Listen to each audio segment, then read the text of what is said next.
Hai semuanya, selamat datang di Maheswari Channel.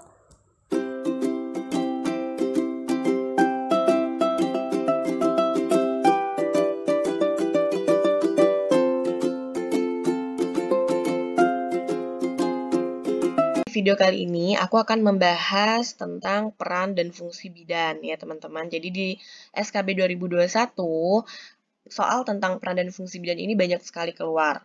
Nah, di video ini aku akan membahas tentang materi terlebih dahulu, baru kemudian aku kasih soal-soal latihan ke teman-teman supaya bisa paham ya. Sebelum kita masuk ke materi dan soalnya, jangan lupa untuk teman-teman subscribe channel aku, dan yang mau gabung di grup Telegram bisa langsung klik link yang ada di description box. Oke, kita langsung aja bahas untuk materinya. Peran bidan. Peran bidan itu adalah suatu tingkah laku yang diharapkan oleh orang lain terhadap seseorang dalam kedudukan di suatu sistem. Nah, jadi kalau misalkan peran bidan dalam menjalankan profesinya itu ada 4. Ada peran sebagai pelaksana, kemudian pengelola, pendidik, dan peneliti. Nah, kita bahas satu-satu apa aja peran-peran bidan ini. Yang pertama, itu ada peran sebagai pelaksana. Peran sebagai pelaksana, bidan itu memiliki 3 kategori tugas. Ada tugas mandiri, kolaborasi, dan tugas ketergantungan. Nah, kita bahas untuk yang tugas mandiri, yang pertama itu adalah menetapkan manajemen kebidanan pada setiap asuhan kebidanan yang diberikan. Kedua, memberi pelayanan dasar pranikah pada anak remaja dan dengan melibatkan mereka sebagai klien. Membuat rencana tindak lanjut tindakan atau layanan bersama klien. Yang ketiga, memberi asuhan kebidanan kepada klien selama kehamilan normal. Yang keempat, memberi asuhan kebidanan kepada klien dalam masa persalinan dengan melibatkan klien atau keluarga. Yang kelima, memberi asuhan kebidanan pada bayi baru lahir. Keenam, memberi asuhan kebidanan pada klien dalam masa nifas dengan melibatkan klien atau keluarga. Ketujuh, memberi asuhan kebidanan pada wanita usia subur yang membutuhkan pelayanan keluarga berencana. Kedelapan, memberi asuhan kebidanan pada wanita dengan gangguan sistem reproduksi dan wanita dalam masa klimakterium serta menopause. Yang kesembilan, memberi asuhan kebidanan pada bayi dan balita dengan melibatkan keluarga dan pelaporan asuhan. Jadi kalau tugas mandiri ini sesuai dengan judulnya ya, peran sebagai pelaksana adalah kita sebagai bidan memberikan asuhan kepada klien kita. Nah, kemudian yang kedua ada tugas kolaborasi. Tugas kolaborasi ini yang pertama adalah menerapkan manajemen kebidanan pada setiap asuhan kebidanan sesuai fungsi kolaborasi dengan melibatkan klien dan keluarga. Yang kedua, memberi asuhan kebidanan pada ibu hamil dengan risiko tinggi dan pertolongan pertama pada kegawat daruratan yang memerlukan tindakan kolaborasi. Yang ketiga, mengkaji kebutuhan asuhan pada kasus risiko tinggi dan keadaan kegawat daruratan yang memerlukan tindakan kolaborasi. Yang keempat, memberi asuhan kebidanan pada ibu dalam masa persalinan dengan risiko tinggi serta keadaan kegawat daruratan yang memerlukan pertolongan pertama dengan tindakan kolaborasi dengan melibatkan klien dan keluarga. Yang kelima, memberi asuhan kebidanan pada ibu dalam masa nifas dengan risiko tinggi serta pertolongan pertama dalam keadaan kegawat daruratan yang memerlukan tindakan kolaborasi bersama klien dan keluarga. Yang keenam, memberi asuhan kebidanan pada bayi baru lahir dengan risiko tinggi dan pertolongan pertama dalam keadaan kegawat daruratan yang memerlukan tindakan kolaborasi bersama klien dan keluarga. Yang ketujuh, memberi asuhan kebidanan pada balita dengan risiko tinggi serta pertolongan pertama dalam keadaan kegawat daruratan yang memerlukan tindakan kolaborasi bersama klien dan keluarga. Jadi untuk tugas kolaborasi itu intinya adalah melakukan kolaborasi dengan tenaga kesehatan lainnya. Kalau kita ini ke dokter obsgin seperti itu ya. Nah, kemudian yang selanjutnya ada tugas ketergantungan. Tugas ketergantungan ini adalah rujukan ya, teman-teman. Jadi yang pertama itu menerapkan manajemen kebidanan pada setiap asuhan kebidanan sesuai dengan fungsi keterlibatan klien dan keluarga. Yang kedua, memberi asuhan kebidanan melalui konsultasi dan rujukan pada kasus kehamilan dengan risiko tinggi serta kegawat daruratan.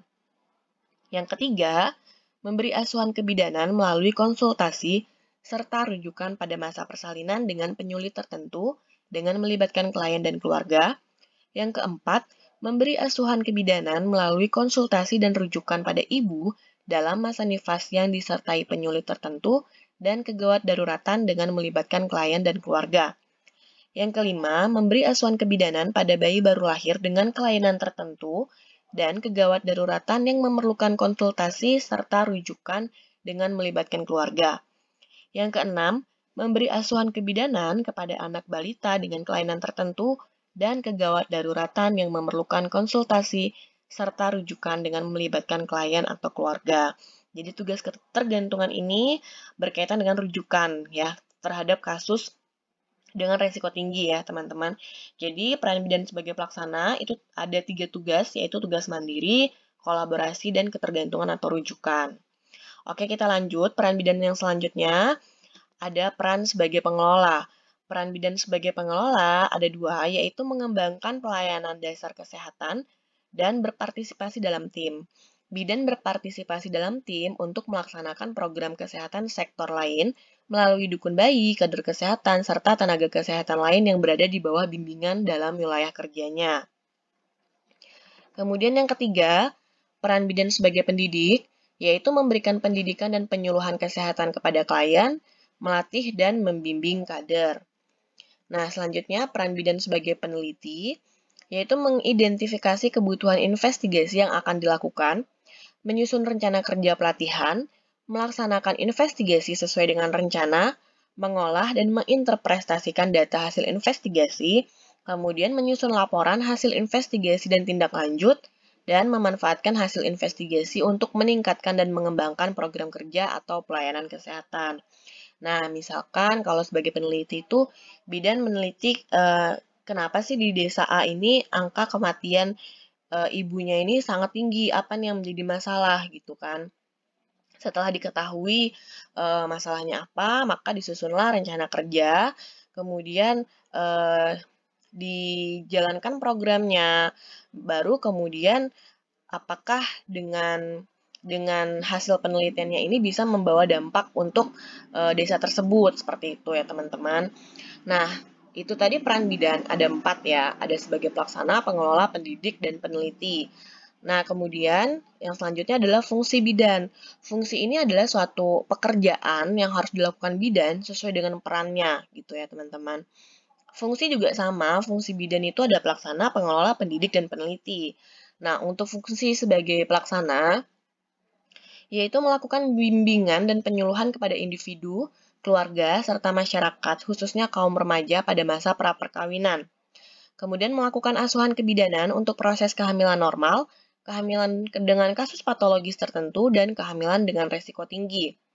Menolong persalinan normal dan kasus persalinan patologis tertentu, merawat bayi segera setelah lahir normal dan bayi dengan resiko tinggi, melakukan asuhan kebidanan pada ibu nifas, memelihara kesehatan ibu dalam masa menyusui, melakukan pelayanan kesehatan pada anak balita dan prasekolah, memberi pelayanan keluarga berencana sesuai dengan wewenangnya, memberi bimbingan dan pelayanan kesehatan untuk kasus gangguan sistem reproduksi, termasuk wanita pada masa klimakterium internal dan menopause sesuai dengan wewenangnya. Nah, kemudian fungsi bidan yang lainnya sebagai pengelola, yaitu mengembangkan konsep kegiatan pelayanan kebidanan bagi individu, keluarga, kelompok, masyarakat, sesuai dengan kondisi dan kebutuhan masyarakat setempat yang didukung oleh partisipasi masyarakat. Kemudian menyusun rencana pelaksanaan pelayanan kebidanan di lingkungan unit kerjanya, memimpin koordinasi kegiatan pelayanan kebidanan, melakukan kerjasama serta komunikasi inter dan antar sektor yang terkait dengan pelayanan kebidanan, memimpin evaluasi hasil kegiatan tim atau unit pelayanan kebidanan. Nah, jadi ini lebih berkaitan terhadap suatu program yang dijalankan bidan di masyarakat dengan diharapkan adanya partisipasi atau peran aktif dari masyarakat terhadap program tersebut. Nah, kemudian yang ketiga, fungsi pendidik, yaitu memberikan penyuluhan kepada individu, keluarga, dan kelompok masyarakat terkait dengan pelayanan kebidanan dalam lingkup kesehatan serta keluarga berencana. Kemudian membimbing dan melatih dukun bayi serta kader kesehatan sesuai dengan bidang tanggung jawab bidan. Memberi bimbingan kepada para bidan dalam kegiatan praktik di klinik dan di masyarakat, dan mendidik bidan atau tenaga kesehatan lainnya sesuai dengan bidang keahliannya. Oke, yang terakhir, fungsinya sebagai peneliti, yaitu melakukan evaluasi, pengkajian, survei, dan penelitian yang dilakukan sendiri atau berkelompok dalam lingkup pelayanan kebidanan. Kemudian melakukan penelitian kesehatan keluarga dan keluarga berencana. Nah, itu tadi ya teman-teman peran dan fungsi bidan. Bisa teman-teman pahami lagi, nanti teman-teman baca lagi secara pelan-pelan. Kalau teman-teman bisa tahu masing-masing bagian dari peran-peran dan fungsi bidan ini, nantinya saat menghadapi soal, teman-teman udah bisa langsung mengerucutkan kemana arah soal tersebut. Nah, sekarang kita masuk ke latihan soalnya. Soal nomor 1, di klinik Bunda datang seorang ibu yang akan melahirkan. Karena ada kelainan letak, bidan melaporkan kondisi ibu pada dokter spesialis obstetri dan ginekologi yang akhirnya diputuskan proses kelahiran dengan SC. Bidan dan tim operasi melaksanakan tugas masing-masing seperti ahli anestesi, asisten operasi, dan lain sebagainya. Tindakan di atas adalah upaya untuk menyelamatkan pasien dan bayinya yang merupakan contoh dari tugas bidan, yaitu tugas A. Primer, B. Kolaborasi, C. Rujukan, D. Ketergantungan, E. Konsultasi. Nah, teman-teman, di sini clue-nya yaitu bidan melakukan pemeriksaan nih, diketahui adanya masalah, ada kelainan letak. Kemudian bidan melaporkan kondisinya kepada dokter spesialis obsgin. Berarti ada suatu tindakan kolaborasi ya teman-teman di sini. Nah, tugas bidan tadi sebagai pelaksana ada 3. Ada mandiri, kolaborasi, dan ketergantungan atau rujukan. Berarti untuk nomor 1, ini jawaban yang tepatnya adalah yang B, kolaborasi. Lanjut ke nomor 2, Bidan N bekerja di bangsal kebidanan sebuah rumah sakit. Selain menjalankan rutinitas kesehariannya, dia juga membimbing mahasiswa kebidanan yang sedang praktik di tempat dia bekerja. Hal tersebut di atas sesuai dengan perannya, yaitu A. Pelaksana, B. Peneliti, C. Pengelola, D. Pendidik, E. Mandiri. Nah, ini gampang ya teman-teman. Di sini clue-nya membimbing mahasiswa kebidanan yang sedang praktik di tempat dia bekerja. Tadi sudah disebutkan, untuk peran bidan sebagai pendidik itu memberikan penyuluhan kepada klien, kemudian melatih dan membimbing kader, termasuk juga memberikan bimbingan kepada bidan yang yang memberikan pelayanan di klinik dan di masyarakat, serta mendidik bidan dan tenaga kesehatan lainnya sesuai dengan bidang kesehatannya. Nah, berarti untuk nomor 2 ini udah jelas, jawabannya adalah yang D, pendidik.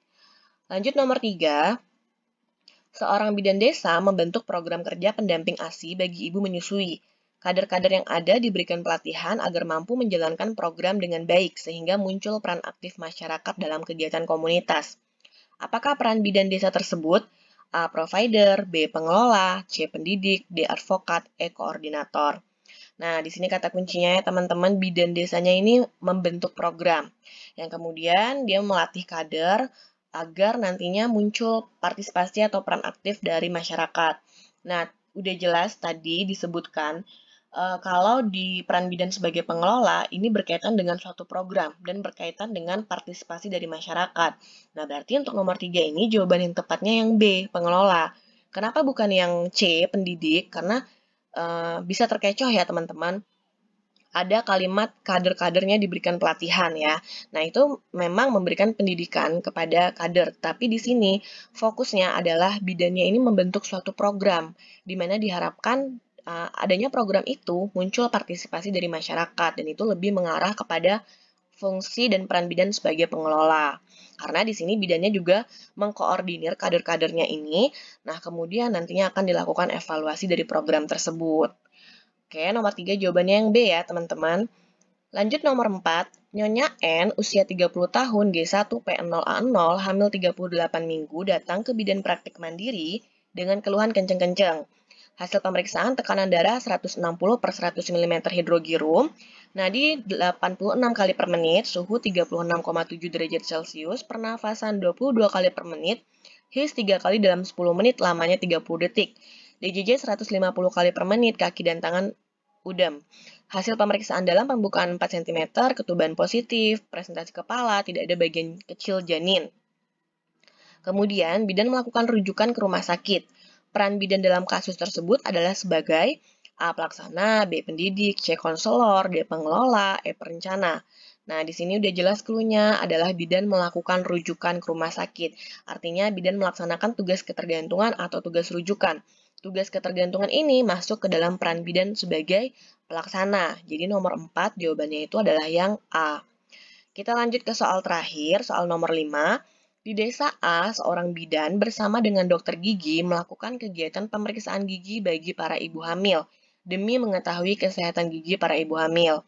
Hal tersebut menunjukkan bahwa peran bidan adalah sebagai A. Peneliti, B. Provider, C. Pengelola, D. Perencana, E. Kolaborator. Nah, di sini clue-nya adalah bidannya bekerja sama dengan dokter gigi. Berarti ada suatu tugas kolaborasi ya, teman-teman. Nah, kenapa bukan masuk ke peneliti? Di sini kalau peneliti itu tadi udah saya sebutkan, misalkan kayak di suatu desa, angka kematian ibunya ini kenapa nih tinggi? Bidannya melakukan penelitian terlebih dahulu, investigasi dulu. Masalahnya di mana sih sebenarnya gitu kan?